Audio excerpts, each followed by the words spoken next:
My name is Nathan Dosedal, aka Miss Natasha Moore, and I am the reigning Miss Rocket City Pride 2015 and 2016. I am born and raised from Huntsville, Alabama.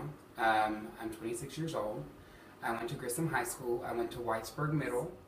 Because high school was a whole different world for me. It was like culture shock to me. Like, you know, everything just kind of changed. You were the bottom dog again. So, like, I didn't have a whole lot of friends. There's always been names thrown at me, but like my mom and my family have always told me, you know, sticks and stones, whatever. But, you know, when I came out, it was not like I was not widely accepted with open arms. Like, I still didn't have a whole lot of like close friends. I had a lot of friends, but I didn't have a lot of close friends that I could talk about like my feelings and how I felt. And so I kept to myself about me being gay until I was probably in 9th grade.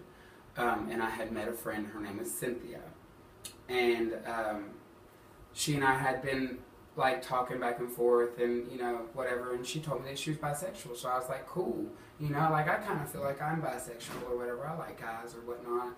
I think they're cute or whatever. And she was just like, next thing I know, she's telling everybody that I kind of got pushed out.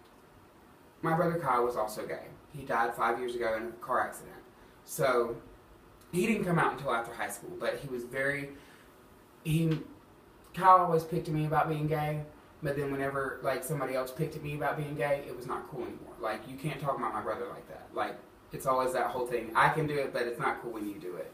So Kyle kind of got into it with another student about making fun of me, and he got pretty much told, you either get expelled and leave the school, or you leave the school willingly and it won't go on your record. So he transferred to Lee High School and did like the creative writing thing. And of course, you know, Lee had a little bit more of a diversity over there. So, you know, it was okay over there. So I didn't have that protection anymore.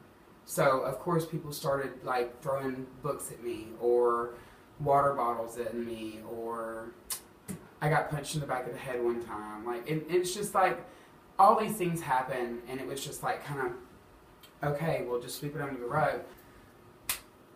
I got my head slammed in the locker because I really couldn't tell you why. I guess it's just because he didn't like me. He didn't like the fact that I was gay. You know, I was really mouthy in high school. So, you know, whenever somebody would, you know, say out one of those gay slang terms, it was more or less like, you're only calling me that because you want me to be.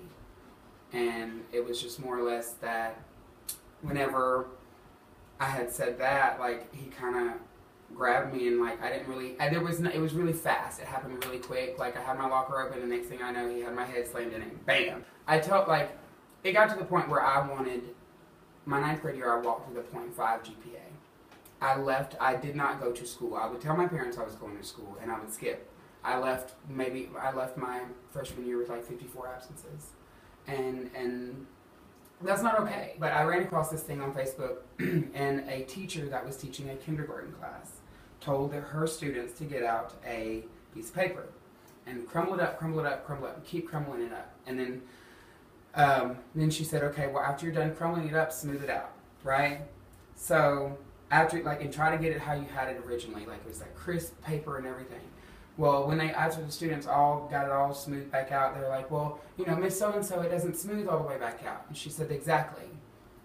So whenever you bully somebody, like, you're potentially wrinkling their paper. And, like, it never goes away.